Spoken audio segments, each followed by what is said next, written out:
So that's pan roasted pumpkin with coconut oil and sage and salt. That's it. And some cream on top. That pumpkin served double purpose. It Yep. was a Halloween pumpkin a couple So, of days back. Solo, Star Wars, and then Magnum, the final season, Dune Part 1 and 2. I'm just mentioning those. James is going to review them later. But Look at he's that. going to be talking Bruce! about Or as they a bunch of stuff, it looks like. And well, he we'll see also what has I've some done. Waldorf salad there Yeah, and pretty good, eh? cookies and cream cake cup Yeah. for dessert. It's awesome. But Little ice water there.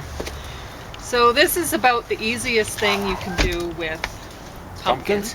And And you say it was fried, right?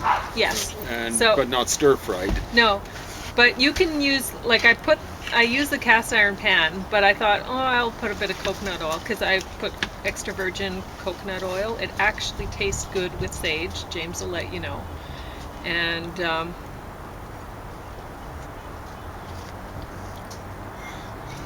too hot. Oh, poor James. It's not too spicy. No, it just came out of the pan recently. So I was enthused. yeah. So what do you think about that? It's pretty good. It's like walking out in a field of sage or something like that. Yeah. Kind of that kind of feeling. Okay. So. Which I like doing. Right? Mhm. I'm gonna emphasize that. Some people might not So like that. pumpkin tastes good with sage. It's easy. And I got some cream on sale at Shoppers Drug Mart again. So that's what terrific. Yeah. we poured it over. Yeah. Yeah, rather than mucking up my cast iron pan, I thought, whatever, it's whipping cream, so it's really thick, so it doesn't matter. And then talk about Solo. So, I believe that I have watched this before Oh, is and that true? enjoyed it. Oh, But yeah. I enjoyed it just as much this time, and which, who would have thought it, that I would, because I don't like the Star Wars stuff. I like Star Trek stuff more than Star Wars stuff. But anyway, this is good. Is it put out by Steven Spielberg? I don't know. No, Ron George Howard Lucas. was- George Lucas. I have no idea, but Ron Howard directed it. Okay. Um, So he's taken over the franchise. I don't know. I don't know anything about Okay. that. But all I know is I watched it last night, and it's a bit over. It's an hour and 35 minutes, so it's a bit over 2 hours long. But it doesn't feel too long. It It's an hour and Feels 35 minutes, and then it's over 2 hours. How does that work out? no 135 minutes. Okay, I guess Did I I misheard. say it wrong? I'm not I sure. probably said I it might have wrong. misheard it. Anyway, yeah, it's well over 2 hours. Yes, 2 But hours and it 15 minutes. it feels fine that way. So anyway, I look forward to the next Solo Star Wars story. So I don't think there needs a spoiler alert. This is a prequel, right? It's talking about Yeah. Han Solo when he was a young pup. Yeah, And he kind of looks like Han Solo might have looked like when he was young. So. but A little bit. well, he's a handsome enough guy. So Well, and maybe a bit handsomer than Harrison Ford. But of all the Star Wars characters that one might want to follow, this would be the pair, Chewbacca and I was Han just, Solo, I thought right? you were going to say this would be the one. I said, I prefer Chewbacca. Well, they might Well, have you're a talking about separate both of Chewbacca them. thing, Yeah. but that would require a lot of subtitles, and I don't know how much the audience really wants to go along with that. So, anyway, what I found kind of interesting in this is the way they got away with. There was a type of fuel they called spice in this, which. It's from Dune. That's from Dune. The spice must flow. And so when they called it spice, I was like, how did they get away with that? Maybe you know? Frank Herbert's been dead more than 75 years and they I can don't do know. that. But anyway, it still beats these recent Dune things. They're not good. I realize that in sci-fi sort of thing, maybe Mark Hamill set the bar really low. Subterranean. So I like you, Mark Hamill. everyone but making not as an sci-fi now actor. is like, we don't need actors. Princess Leia wasn't much better. Yeah. Anyway, but you Whatever her actually do name need was. actors. Was she married to Paul Simon for a while? I can't remember. And increasingly so. Increasingly you will need actors. Unless it's all special effects and CGI and whatever. But Yeah, get some actors, Hollywood. Yeah. because really, like I've mentioned before, with Star Wars, it was all big special effects, you know, and so that they were really successful with that. But you watch things, any sort of special effects that looks really great now. 20 years from now, it's going to look pretty cheesy. Yeah, and people were lining up around the block back in Yeah. 1977 for the first Star Wars. Yeah, because that looked I so think that's cutting when it edge, was. right? Yeah. But it really doesn't now. Little hair. There, yep. Part of my meals. So, Magnum P, and honestly, that one was probably mine. The last season, it seemed a bit long for Opie. For what? It seemed long for Opie. Mostly exactly it's Opie's right. hairs and everything. Oh, Opie's got hair all over the place. Yeah, he's Except on really his chest. shitty. Except on him. It doesn't have a lot on his body. It on. somehow ends up everywhere else. Yeah. Okay, so Magnum PI, the final season, it made you glad that it was the final season, honestly. What was it, the 5th season? Or did they even get that Yeah, far? I think it was the 5th. So, Anyway, anyway. they, I think, they had nice scenery. They did, and that really, that pulled Was me the along. attraction to you, right? Yeah, because the whole time here I'm thinking, oh, winter's coming, and thinking more about, oh, how I wish I was in Hawaii. Yeah. And so I'm watching this and get to see beautiful scenes of Hawaii. Yeah. And so that's nice. And they didn't distract with the main characters. I mean, they're not really No. Hollywood scenery. No, and she actually became less attractive as the series went along. Maybe they were trying to make it so there wasn't such a discrepancy between them. I don't know. Because she got too thin, and Oh my so God. I mean, she didn't have a lot in the way of hips in the first Oh place. my God, that's awful. And awful. yeah, she did not look good. So anyway, poor thing. I don't know why. And she doesn't have chin. She's really lacking Well, in the chin that's department. the thing. He doesn't. So Well, I guess so. yeah. Yeah. As opposed to Tom Selleck. You keep Yeah. on looking in there. They say Magnum, and you're kind of expecting a chin on it. Yeah. I don't know. Oh well. Maybe in the next, another 20 years they'll redo it and. Well, it was I mean, a they had Latino some- this time. What's it going to be next time? It's going Well- to be, I don't know, someone from a refugee from Nigeria or something like that. I don't know what it's going to be. Yeah. I'm kind of surprised with this remake of Han Solo that he wasn't black, and like when he was young, and somewhere or another he was mutated into. Because that's the way it's going nowadays. Yeah. I understand, folks. I'm part African American. Yeah. This kind of stuff that's happening in Hollywood. If you're a white male heterosexual actor, you're SOL. That's spit out of luck, in case you don't know. Because you're not going to get your chances for getting leading roles are low. That's racism, folks. You call it reverse racism, whatever you want. No, it's racism. People should be selected based on their skills. If you did reverse racism in the NBA, there'd be all sorts of untalented white guys clumping around the court Yeah, nobody'd want to watch that. Well, there actually are the most talented guys. Really, the guys who play team are white guys. On average, they come from Europe.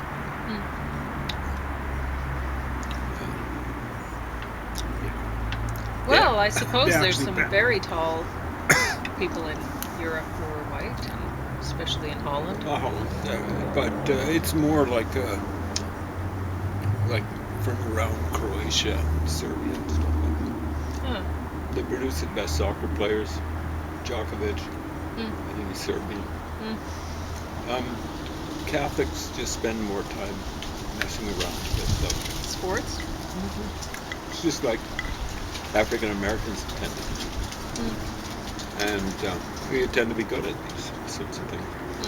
Some of the better players that I can think of from Europe, a guy called Pau Gasol, fairly tall, from Spain, you know. But the key thing was he was there to rescue an idiot African American guy called Kobe Bryant, who didn't like playing with Shaquille O'Neal. Yeah, it's totally one of my hairs. See, there's the rest of it. Yeah. I knew it was. Anyway, he couldn't stand playing with Shaquille O'Neal and winning something like 3 NBA championships in a row. He was basically saying, it's Shaquille or me. You know, I'm going, what? You know, like, you don't care who you're playing with. If you, and the funny thing is, their then coach, who has the most championships amongst coaches of all time, he just said, well, if I've got to keep one of the two, I'm keeping Shaq. Okay. And then when Shaq was run out of town, Phil Jackson just said, okay, Kobe, you coach the team. I'm retiring. And they finally persuaded him to come back, and I'm sure it was on the condition that Kobe actually listened to him, and they won a couple of more championships. But the way they did it was they got a guy who wouldn't be, you know, like Shaq kind of played team, but he was too stupid. They brought in a bright and team playing Spanish player called Pau Gasol. He just kind of laid back and let Kobe take the limelight, but it was really Pau Gasol. Kobe couldn't win a championship on his own. He had to have someone who actually played. So initially, for 3 championships, it was Shaquille, and then for 2 more, it was Pau Gasol. Anyway. So, yeah, they were trying to be too, what they're seeing as politically correct nowadays, which is really weird. It's criminals. Oh, they have a heart of gold somehow. Yeah, this guy's a criminal, but he's not a bad guy. He's a good guy somehow, or whatever. There's a lot of that, and not many people actually buy it. No, they don't, So, and that's the big trouble. All that does is it gets the plurality of Americans, not quite the majority maybe of Americans, who don't get into the so-called rainbow coalition. They're frozen out of it. They go, well, why would I vote for Kamala Harris or Joe Biden or anything like that? I'm going to vote for Donald Trump. He's probably a skunk. And but so it actually, when they make stuff like this, they're actually marketing for Trump, for people like Trump. Stop doing it, folks. Stop. You've been Please doing stop. it ever since the 60s, probably before then. Anyway. You've just lost the working class. And plus, they didn't have the... At first, I thought it was going that way. It seemed to be going that way. It was the Higgins character. They made her a woman. Okay, great. And it happens to be she's actually better suited at private investigator work than Magnum is, because she has this MI6 background, and she thinks Magnum is an idiot and lazy and whatever. The big trouble is he's Latino, so what is this about? Then they switch it, and she's all in love with him and whatever, and it's like, no, you can never have them get together if you want it to work. So I thought it was kind of funny because I didn't know he was Latino. I was listening to it in the background. Oh yeah, and then but it turns out he's Latino. But she's got on her cell phone, I just don't want to work. I just want to bang on the drum all day. And I'm like, Isn't that a Latino cliche or something like that? Yeah, Is that and it? maybe that's why they Wow. decided, ooh, boy, we can't do this because we're making Latinos look like stupid lazy people or whatever, right? So that's probably why they changed it up. But you know what the solution would have been? Never hiring him to be Magnum. That's what the solution would have been, because he did not make a good Magnum anyway. So There are Latino guys that look studly. There's sure there are, but Ricky Martin, right? yeah, Yeah, but he's as he gay didn't as need a to jay, be. but- He didn't need to be Latino. He didn't have. No, they screwed up. They were trying too hard, and they Yeah. missed the mark. That's all. So go ahead, talk about Bruce Springsteen. She got through all that stuff. That's good. Okay. Been concentrating for some reason or another. I've just been rearranging all my books recently. I was going through a box of Banker's box of rock and roll. Well, music stuff, but mainly rock and roll. And so I've been going through this stupid thing. What? Yeah. It's not so stupid I want to ruin it. And then I went through this. Where's it? Bruce. And for you folks that don't know, that's, spoiler alert, that's Bruce Springsteen. And it's written by a guy called Peter Ames Carlin. And they actually have a color picture of him. Only black and white for Bruce, but Peter Ames Carlin. He's got a Michael Shermer kind of smile. So Michael Shermer is a person who likes to expose what he sees as being quacks, like scientific quacks and stuff like that. Hoaxers, I think, is one of the terms that folks like him use. And Michael Shermer always has this smile, but he never shows his teeth. Folks, if you can't show your teeth, well, then get some work done with your teeth or something like that. But show your teeth with a smile. If you got a gap tooth smile, well, show it. You know what I'm saying. But Peter Ames Carlin, where is he known from?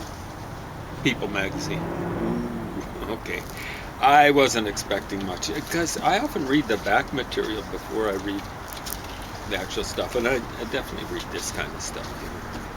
Where's this guy coming from? Maybe I should read it sight unseen. I don't know. Anyway, a lot of people don't even read that. He's a New York Times best-selling author of Catch a Wave, about the Beach Boys, and then something about Paul McCartney. He picks out some of the bigger dudes to deal with. And here's a picture of Bruce in his most famous stage. It'd be sometime about 84, 85 when he'd actually pumped up, using weights and stuff like that. Maybe pumped up a little. I think, you can kind of see his head isn't as thin as it used to be back when he was a kid. There was one comedian, who said, I'm getting up there. I can remember Bruce Springsteen when he was thin. I'll show you a few pictures. Yeah. Here's Bruce when he was really thin.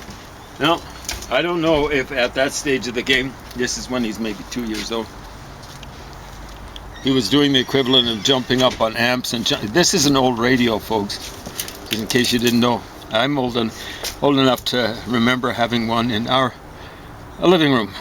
It was that big. Now this was taken, I think, 1951, and of course I was experiencing the radio really for the first time 1959 and 1962, because I was born in Africa in 1954.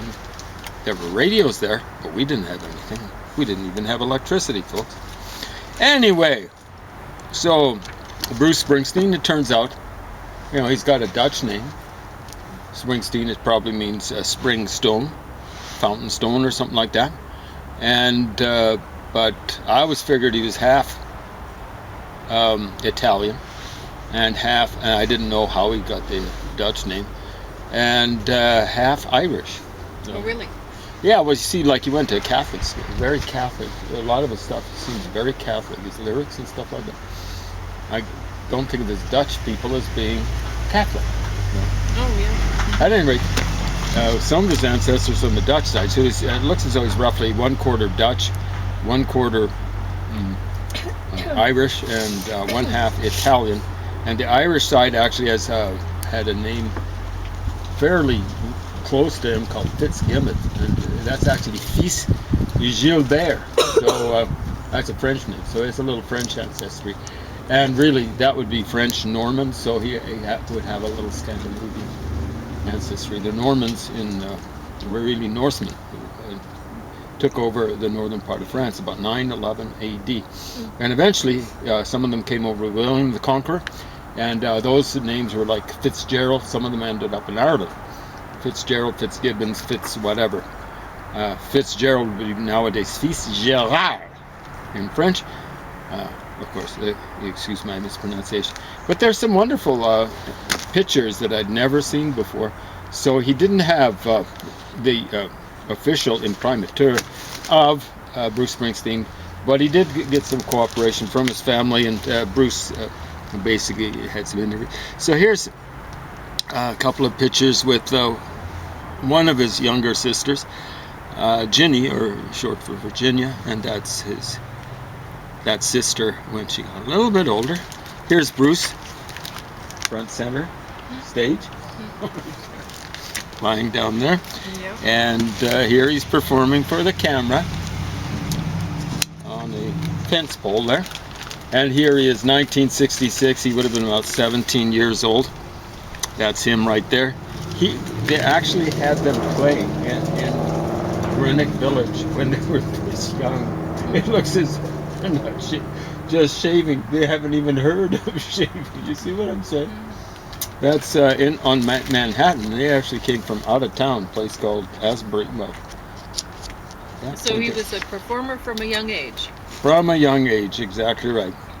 So here he is in 1970, looking pretty studly with his long hair. Mm-hmm. And that's the kind of look Janis Joplin liked, right? Long-haired, reasonably good-looking guys and stuff like that. And he actually saw her in concert. The unfortunate thing is she saw him. She was really taken with him, and he had it out. He had it out like a beast of like a deer caught in a lion's headlights. At the end of the performance, she went running over to where she was, asking the guys, "Where did he go? Where did he?" And they would go, "Yeah." But yeah, he looked pretty studly then. This is roughly the same period. The hat works about as well as a hat on Pierre Trudeau Sr. or the Trudeau Sr. or Mick Jagger. Mick Jagger usually looks ridiculous in a hat. Let me see. Oh, okay. Here's the manager who used to be in the Marines. I never realized he was actually semi-good looking, this guy. A little short on the nose there. But he's the guy who kept Bruce Springsteen on the sidelines, saying he couldn't perform because Bruce didn't want to extend the contract with him. It was rapacious and predatory.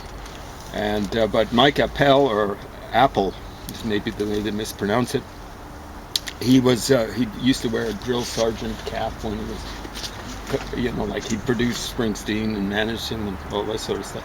Production was basically not there. I mean, John Landau, and here he is, right here. Pretty good segue. He was outside of a club in, I believe, in the Boston area, and he was standing beside a review of Bruce Springsteen. Mm-hmm. And Bruce Springsteen was reading it. And it was a very complimentary review, but it did say Bruce Springsteen's very poorly produced, right? Oh. And so Landau asked him, "What do you think of the review?" They'd never met, right? And Bruce Springsteen, "It's good." And John Landau says, "I wrote it." So Landau was one of my favorite rock reviewers way back when. He ended up running short on hair, didn't look good in the sunglasses. He looked better in his regular glasses and stuff like that. He ended up being Springsteen's producer and ultimately manager. I won't say he was much better as a producer. Well, he was better than Appel. Here's a great picture. They went out to the Utah desert and they took a photographer with them, and that's That's a nice We've seen picture. stuff like that in grasslands, right? Except Yeah. grasslands isn't quite as dry. Bruce Springsteen wrote a song about it, you know? Oh. Yeah, a dark cloud rising from the desert floor. And they were living out in the desert, or staying out in the desert in this, there it is, I used to love these cars, not as much as Bruce Springsteen, even when I was young. That's, I believe, a Ford Fairlane 500 XL or something like that, you know, with the headlights on top of each other and stuff like that. Convertible isn't a good idea when you're in weather. Anyway, they stayed in this one deserted town, you know, like You have to open up ghost the town. doors to let out the hail out. Well, this is before the rain. I guess the wind was blowing, and there were wild dogs there chasing animals. And in this song, the chorus goes, "The dogs of Main." They were on Main Street, but it was ghost town. Yeah. The dogs on Main Street howl because they understand. Now the next line isn't that good. If I could take one moment into my hand, but then he says, "Mister, I ain't a boy, I'm a man, and I believe in the promised land." So he actually, that's one of his better songs off one of his not so good albums. Here he is playing baseball. He loves baseball. People recall his cover for Born in the USA. It's the American flag, part of it, and then his rear end and jeans hanging out of his back pocket is a baseball cap. I didn't realize he was a baseball fan. Here he is trying to play baseball. They were laughing at him in the book, saying that one time he was in the outfield, there's this big high fly, and Tony got underneath it, and it bonked him right on the head. Yeah, The sun could have got in his eyes, you know. Yeah, it was when I was little. I had one of those moments, you know, where I was out. I positioned myself way out in the outfield, so no ball would come. Yeah, and where it's coming right at me, and I have my gloves up, and I'm like, oh God, no! And then finally, I decide. Everyone's like, yes, and it's like all in slow motion, and I moved out of the way so that exactly it wouldn't hit me. Well, Bruce I got Springsteen let it hit him in the head. Yeah. Anyway, I should have let it hit me because people were not impressed with me. You can see, like, he's athletic, right? You can see in the cutoffs, he's actually got muscles in his legs and stuff like that, and a little on his arms. But, you know, I've got a book by a guy called Don Mattingly. It's something like How to Hit 300 or something like that in baseball. And Bruce Springsteen's action is wrong. You see, like, he's using his arms. He's got the hands way back. He's using the arm. But you see these guys, what they do is they've got the bat and they start swinging their body. You see from their legs. Sure. And the bat's right here. It's not way back here. It's right here, and they're actually, it's like they're told to chop down. Yeah. When I was a kid, I was like Bruce Springsteen. I was going straight through. Yeah. The big trouble is what you're supposed to do is chop down and give it underspin, and that makes it go way up in the air. That's how you hit home runs. Now, that's Don Mattingly, and he led the league in batting, American League, at least once. Well, you have 30 minutes to wrap her up. 30 seconds. That's what I mean. Boy, I'm having trouble today. Anyway, some good pictures in here. I'll start where he actually saw his former girlfriend, taking pictures in front of the stage, and he went out and grabbed her and brought her up on the stage, and then he kicked her out of he said, "This is my ex-girlfriend," or something like that, and kicked her out of the place. So that's I don't know, nice. not a very impressive moment. And